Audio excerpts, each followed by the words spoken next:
that might look like any old garage, but to me it actually means something, because above that garage was where I set up my publishing business. And coming back here for the first time in 25 years, it looks a bit small. That business actually grew to more than 200 people. But this is where I employed the very first one.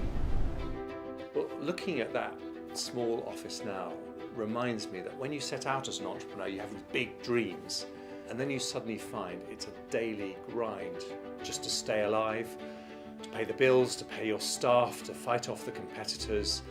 It's not easy, but if you want to make it, you've got to show leadership, negotiating skills, and confidence.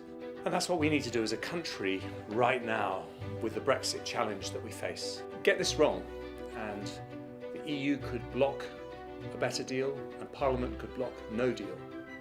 And we could be stuck in a paralysis that leads to a general election and puts into Downing Street the most left-wing, the most dangerous leader of the Labour Party we've ever had in our lifetimes.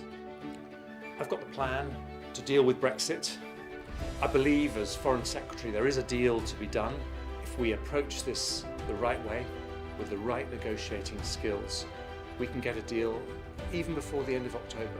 Lots of people say it's impossible, but then they said the London Olympics would be a disaster.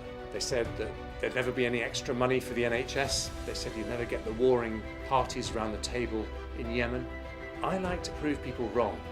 I've got a great plan for our country post-Brexit. I want to fire up our economy, turbocharge it into being the most high-tech, greenest, most pro-enterprise, pro-business economy in Europe, and bring our country together.